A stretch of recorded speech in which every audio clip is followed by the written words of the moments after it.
Boa noite, meus irmãos. Boa noite, minhas irmãs. É um privilégio, é uma honra poder estar com vocês, ainda mais na condição de poder expor a santa e bendita palavra de Deus. Deste modo, eu convido desde já a abrir comigo a palavra de Deus na primeira carta do apóstolo Paulo aos Coríntios, capítulo 15, verso 58.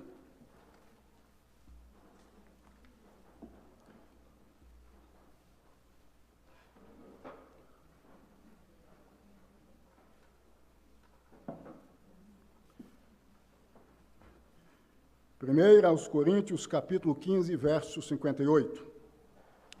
Amém, meus irmãos e minhas irmãs? Assim diz a santa e bendita palavra de Deus. Portanto, meus amados irmãos, sede firmes, inabaláveis e sempre abundantes na obra do Senhor, sabendo que no Senhor o vosso trabalho não é vão.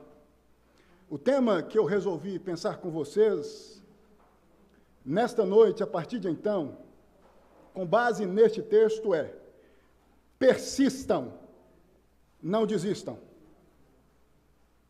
Persistam, não desistam. Deus amado,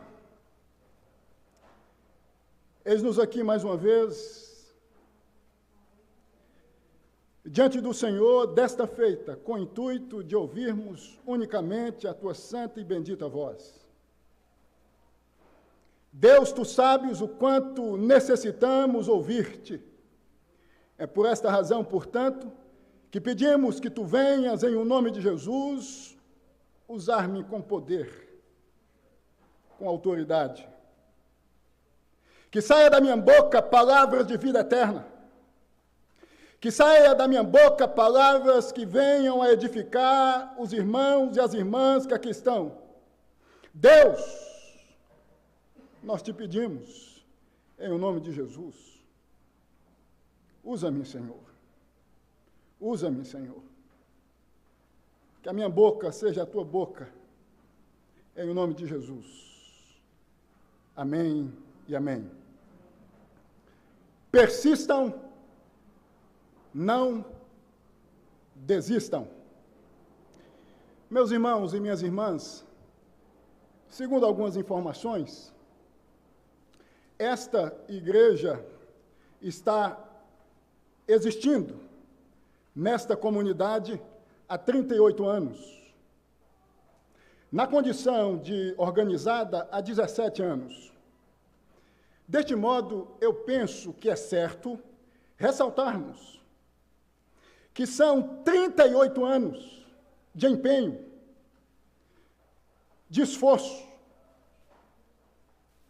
com o escopo, com o objetivo de externar que aqui existem pessoas fiéis a Deus, nesta comunidade. Eu venho aqui nesta noite dizer a vocês, em o nome de Jesus, tendo em vista o nosso tema, persistam, não desistam, continuem firmes, persistindo. Já são 38 anos de persistência, de insistência, tendo em vista, como disse, o propósito de externar que vocês, enquanto servos e servas de Deus, possuem um único compromisso: externar que só por meio de Jesus há salvação.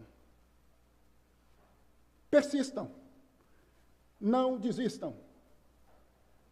É importante nós ressaltarmos, desde já, que não tem a ver este tema com persistirmos e não desistirmos com a nossa salvação,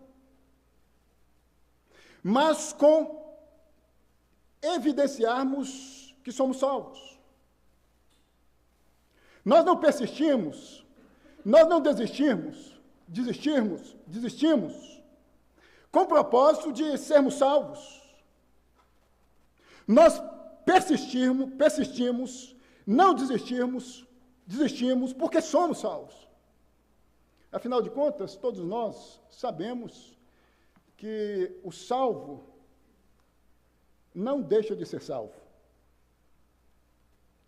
Vocês sabem que um dos 5 pontos do calvinismo, desenvolvidos a partir de 1618 a 1619, é a perseverança dos santos.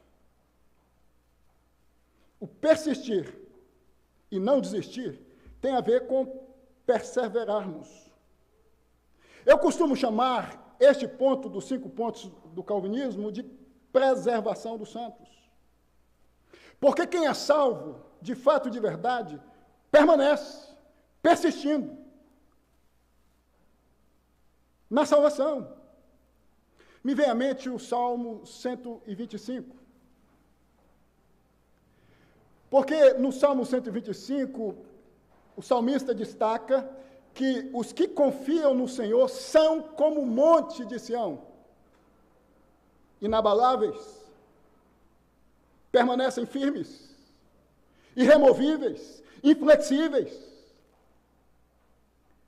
Então, é importante nós ressaltarmos desde já que o salvo, o genuinamente salvo, vai persistir no compromisso de externar que é servo, que é serva de Jesus, que está vivendo neste mundo com um único propósito, com a única finalidade, externar que é de Jesus e que pertence a Jesus. Ante esse tema, surge uma pergunta, tendo em vista o verso 58 de 1 Coríntios, capítulo 15. Mas como podemos persistir e não desistir? Em primeiro lugar, sendo-nos firmes, inabaláveis. É o que diz aí a primeira parte do verso 58. Portanto, meus amados irmãos, sede firmes, inabaláveis. Em primeiro lugar, devemos persistir, não desistir, sendo-nos firmes, inabaláveis, irremovíveis, tendo em vista a nossa condição de servos e servas de Deus diante de Deus. Vocês sabem que somos convidados o tempo todo, em todo instante, a desistirmos do nosso compromisso com Deus, da nossa fidelidade a Deus. Eu venho aqui dizer a você, Igreja Presbiteriana, em Vila Jaguara, persista, não desista, sendo firme, inabalável, nesta comunidade, tendo o propósito de dizer a esta comunidade que você, enquanto igreja, tem um compromisso de permanecer firme e inabalável, tendo em vista 3 coisas. Primeira, na doutrina. Segunda, na comunhão. Terceira, na conduta, na vida comportamental. Eu digo isto porque, se nós analisarmos o contexto histórico em que essa carta foi confeccionada, nós vamos perceber que a igreja de Corinto estava vivendo um momento de crise no tocante à doutrina, de crise no tocante à comunhão, de crise no tocante à conduta, à ética. A gente percebe isto quando analisamos os primeiros capítulos dessa carta. Do capítulo 1 ao capítulo 13, a gente percebe uma crise no que tange à comunhão. A igreja estava dividida, bairros, guetos existentes dentro da igreja, um cisma, um racha, havia sido estabelecido dentro da igreja.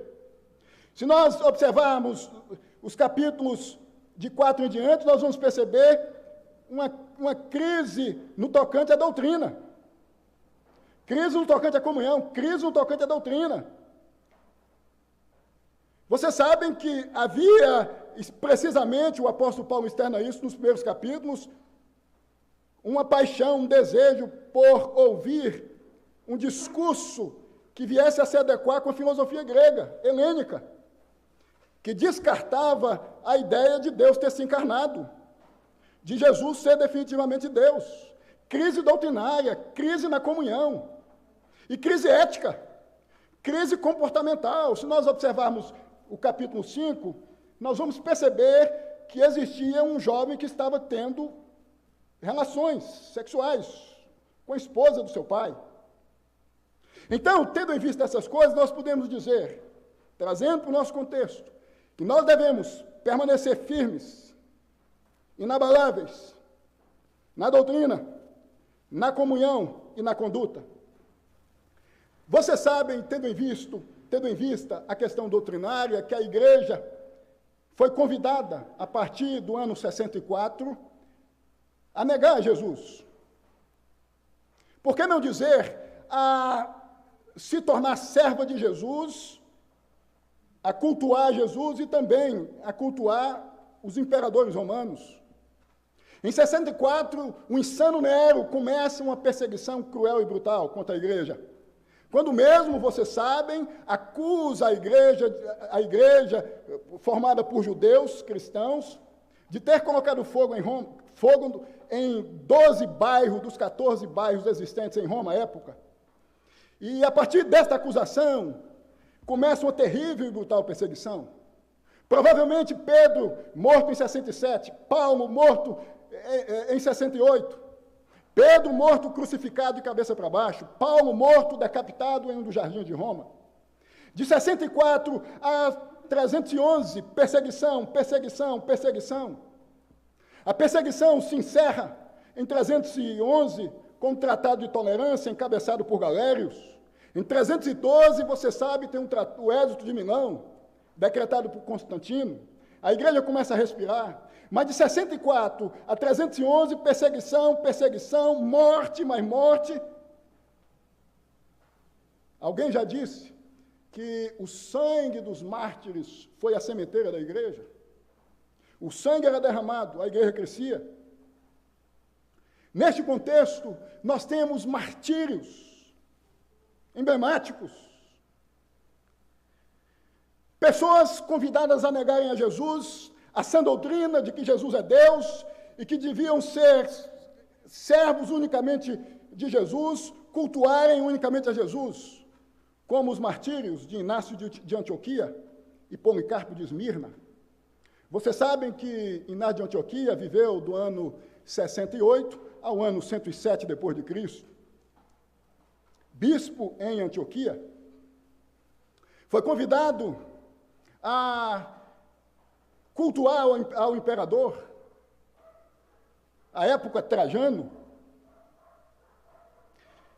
e dizia: eu não posso me curvar a ninguém a não ser a Jesus, de modo veemente, firmeza doutrinária, compromisso doutrinário unicamente no que diz respeito às questões culticas com Jesus. Trajano, inconformado, manda até Antioquia alguns soldados com o intuito de prender Inácio. Os mesmos assim o fazem. Vão até Antioquia, prendem Inácio, com o propósito de conduzir Inácio até Roma. A morte de Inácio já havia sido decretada. Do caminho de Antioquia a Roma, Inácio escreve uma carta, endereçando a Policarpo, contemporâneo de Inácio, e à igreja de Roma. E nesta carta, Inácio diz o seguinte: irmãos meus, não pensem vocês que eu tenho uma morte.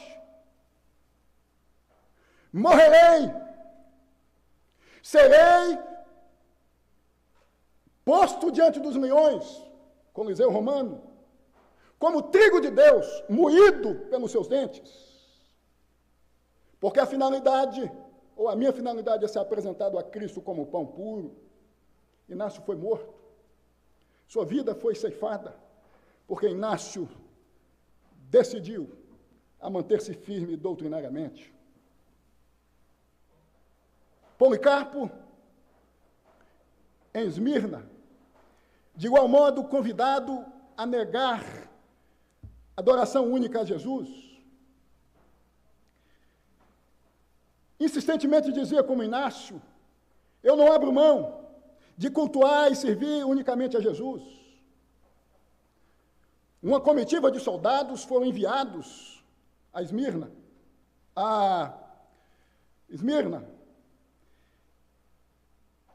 O chefe desta comitiva foi um homem chamado Herodes. Policarpo já não estava mais em Esmirna, ele havia se refugiado, estava escondido. Um dos soldados,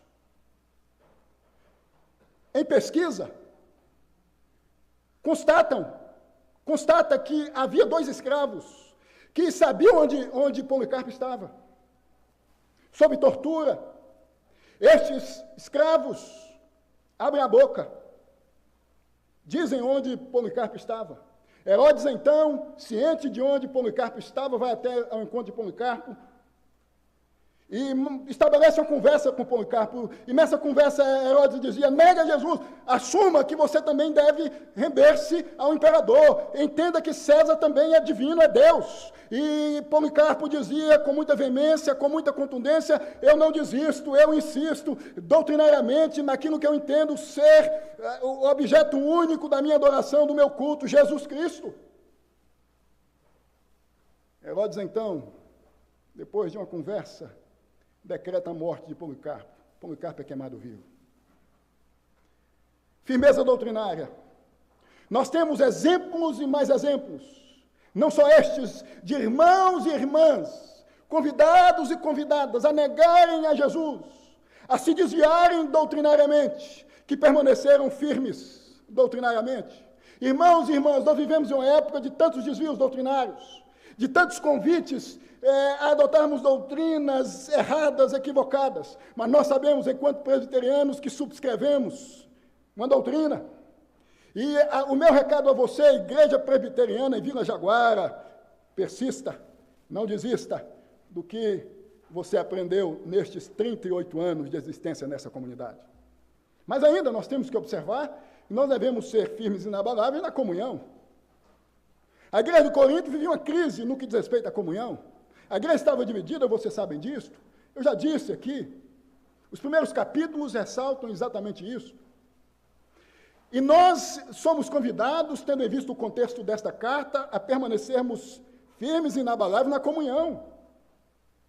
São 38 anos de existência nessa comunidade, penso eu, onde muita comunhão foi externada. Não há subsistência sem convívio, sem relacionamento, sem vínculo estabelecido.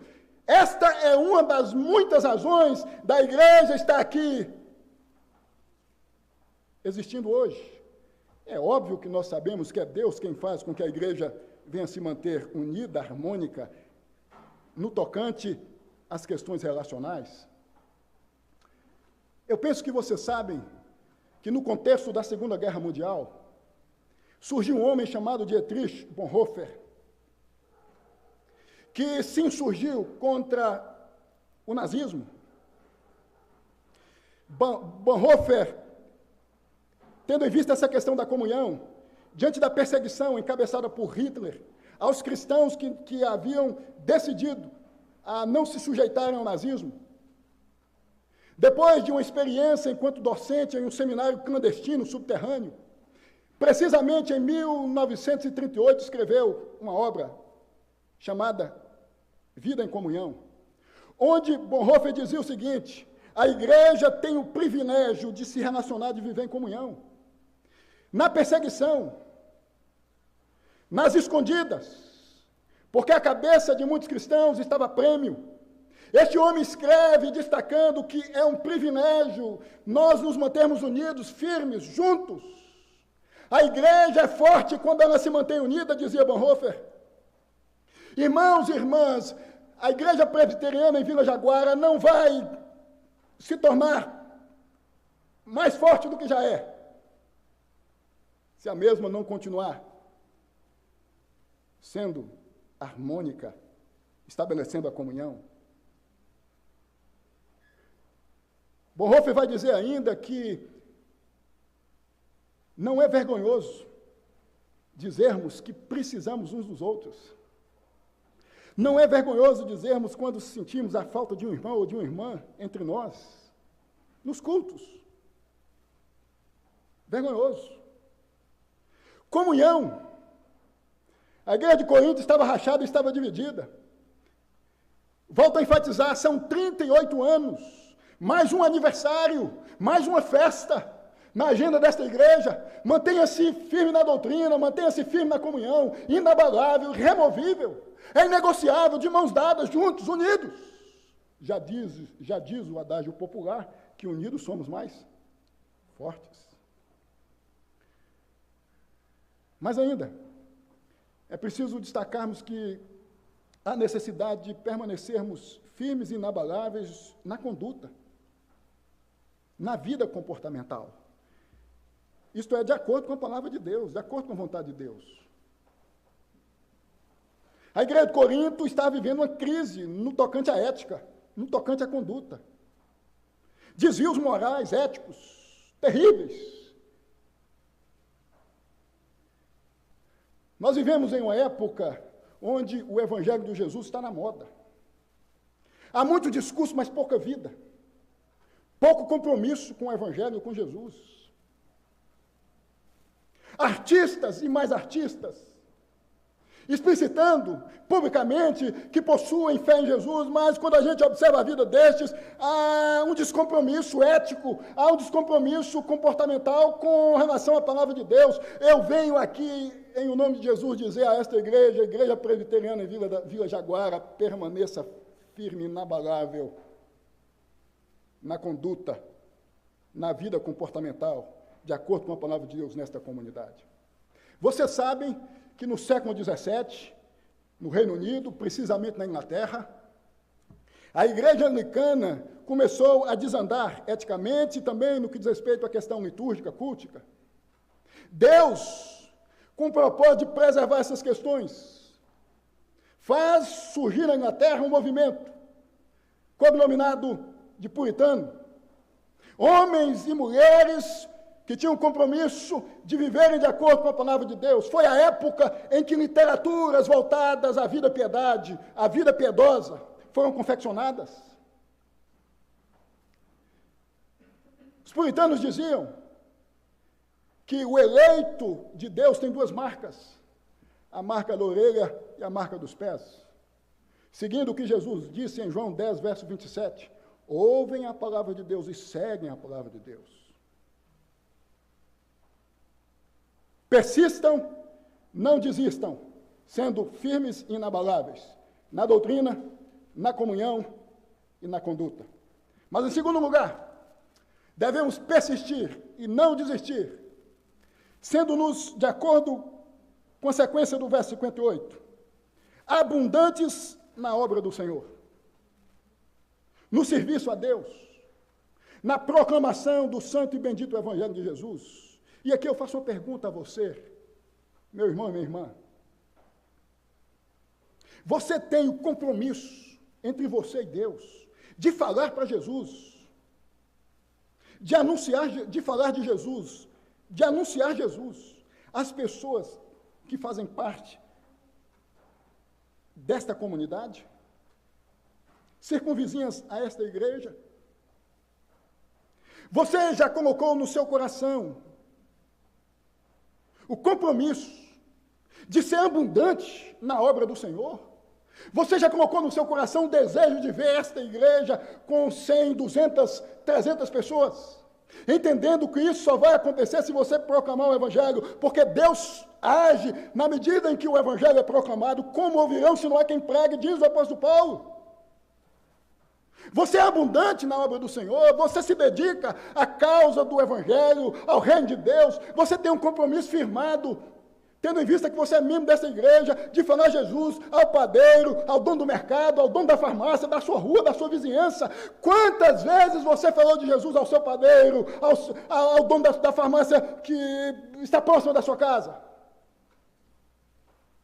Persistam, não desistam, sendo abundantes na obra do Senhor. São 38 anos creio eu, de propagação do Evangelho nesta comunidade, e o recado de Deus a você nesta noite é: persista sendo abundante, não cesse de falar do santo e bendito Evangelho de Jesus. Vocês sabem que no século XIX surgiu um homem chamado Dwight Moody, talvez o maior evangelista da América do Norte. Este havia feito um compromisso com Deus, no início já da sua conversão, de nunca ficar um dia sequer sem falar de Jesus para alguém. Certo dia, já mais de 8 horas da noite, dizem os biógrafos de Dwight Moody, o mesmo havia se esquecido deste compromisso. Saiu da sua sapataria, enlouquecido, falando de Jesus pelas ruas. Diz um dos seus biógrafos que o mesmo encontrou-se com um jovem, e ele falou de Jesus para esse jovem foi convencido pelo Espírito Santo e se rendeu a Jesus. Você tem essa consciência, a consciência que tomou conta deste homem, a consciência que fez deste homem o maior evangelista da América do Norte, a consciência de que você deve falar de Jesus, de que você deve anunciar Jesus neste bairro, nesta vizinhança, que você tem a responsabilidade também, não é só do pastor, de fazer com que essa igreja venha anunciar por meio da sua boca o santo e bendito evangelho nesta comunidade. A responsabilidade é sua. Seja abundante no serviço, tendo em vista a causa do evangelho, se dedique. O que mais me impressiona, tendo em vista a história das missões, principalmente as missões estrangeiras, foi o que aconteceu em 1727, na comunidade do Conde de Zinzendorf, na Alemanha. Isto porque, em 1727, houve um avivamento nesta comunidade, sob a liderança de Zinzendorf. Deus imprimiu, por meio do seu Espírito Santo, a necessidade de falar de Jesus nos chamados irmãos morávios, recebidos por Zinzendorf em sua comunidade a partir de 1724, oriundos da perseguição na Morávia, buscaram refúgio na comunidade de Zinzendorf. De 1727 em diante, as missões estrangeiras foram impactadas, foram mudadas. Muita gente ouviu falar de Jesus. Dizem os historiadores que os morávios se passavam por escravos, às vezes se vendiam como escravos para evangelizar os escravos nas senzalas. Por que não lembrarmos de uma história mais recente, do grande missionário americano na Birmânia, Adoniran Judson, que de 1822 a 1850, dedicou-se a falar de Jesus na Birmânia. A Birmânia, a partir de 1822, vivia uma guerra com a Inglaterra. Adoniran foi preso na Birmânia em 1822, ficou preso de 1822 a 1824.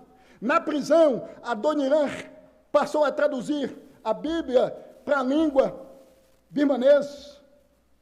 Este homem foi morto em 12 de abril de 1850, meus irmãos, deixando marcas indeléveis na história desse país, o país que o prendeu, o país que o tratou como prisioneiro, porque Adoniran ficou preso de 1822 a 1824 na Birmânia.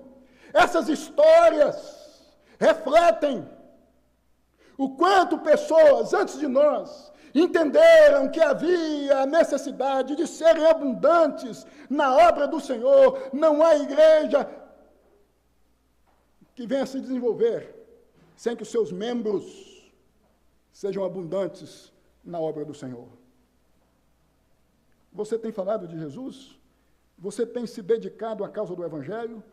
Ou às suas coisas pessoais, privativas, que têm a ver com essa ambiência física, estão em primeiro lugar na sua agenda? Onde está o teu coração, estará o teu tesouro. Sede abundantes na obra do Senhor. Evangelizem, Fale de Jesus. Tenha o reino de Deus como primazia, como prioridade. Ponha o reino de Deus na primeira página da agenda existencial de vocês. Finalmente, em terceiro e último lugar, devemos persistir e não desistir, entendendo-nos que o nosso trabalho no Senhor não é vão. O verso 58 conclui dizendo ou destacando exatamente isso. Notem que o verso 58 começa com uma conjunção conclusiva. Portanto, com o intuito de dizer que nosso trabalho no Senhor não é vão, porque o que nos aguarda, o nosso porvir, é incomparavelmente melhor. A conjunção, portanto, aponta para os versos antecedentes ao verso 58. Se nós observarmos, os versos de 1 a 57 destacam que, na consumação, o nosso corpo corruptível será revestido de incorruptibilidade. Destaca que a morte é vencida. Destaca que a morte é uma passagem. Destaca que em Cristo nós triunfamos sobre a morte. Destaca que a vida não se encerra quando nós morremos, a vida continua. Vejam aí o que diz o verso 55, onde está a morte, a tua vitória, onde está a morte, o teu aguilhão, o aguilhão da morte é o pecado, e a força do pecado é a lei, graças a Deus que nos dá vitória por meio de nosso Senhor Jesus Cristo. Em Cristo, em Cristo, em Cristo, nós olhamos para essa existência como uma passagem, como uma coisa efêmera, transitória. O que nos aguarda é incomparavelmente melhor, meus irmãos, minhas irmãs. Por isso, que devemos permanecer firmes, inabaláveis e abundantes na obra do Senhor. O que nos aguarda é o céu, o novo céu e a nova terra.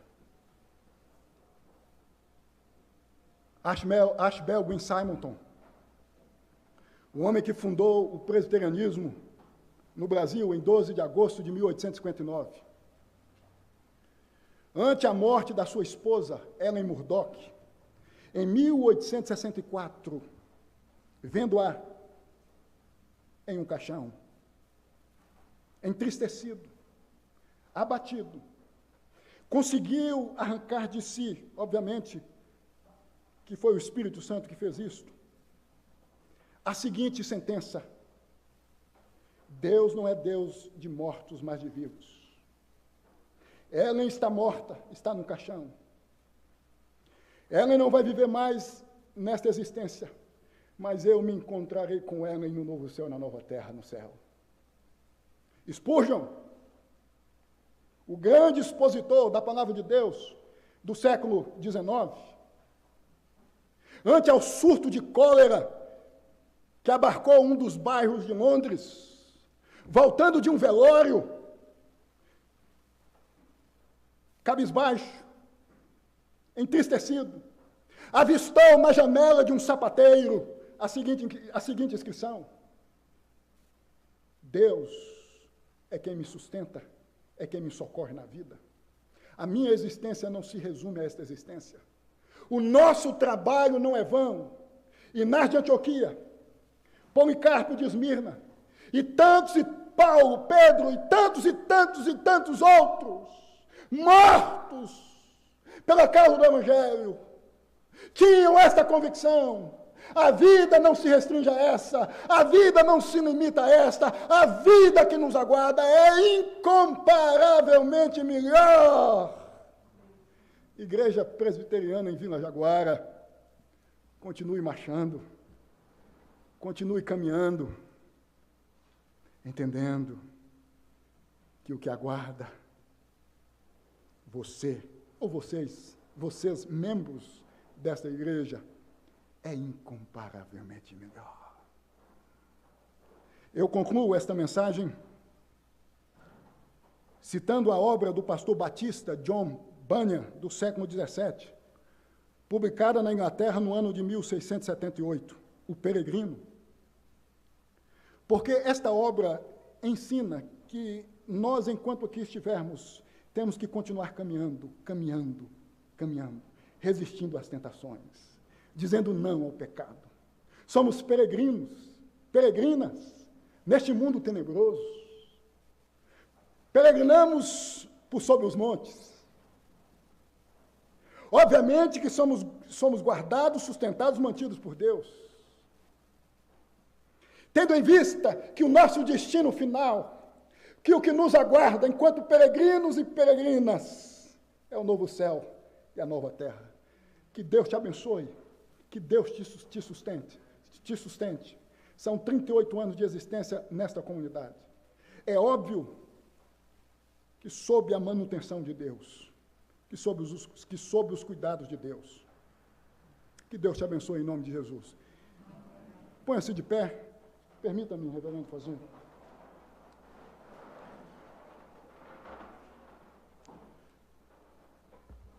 Converse com Deus mais uma vez, pedindo que faça de você uma serva e um servo persistente, inabalável, firme, na doutrina, na comunhão, na conduta, abundante na obra do Senhor, sabendo que o seu trabalho, que o seu serviço no Senhor não é vão. Deus amado, é certo que sem o Senhor nós não vamos conseguir. É o Senhor que nos mantém firmes, de pé na vida. A salvação é dom, é dádiva do Senhor. O Senhor concedeu a cada um de nós a mesma. Também nós somos mantidos, sustentados na salvação por Ti. Perseveramos, persistimos, mediante a ação do Espírito Santo, permeando a nossa existência. Deus, abençoe esta igreja, que a mesma possa ser referência nesta comunidade. Que esta igreja tenha consciência de que cabe a ela anunciar o Evangelho, de que cabe a ela falar de Jesus, de que cabe a ela permanecer firme, irredutível, na doutrina, na comunhão, na conduta, e abundante na obra do Senhor. Nos abençoe, meu Pai, em nome de Jesus, nosso Deus Redentor. Amém e amém. Deus te abençoe em nome de Jesus.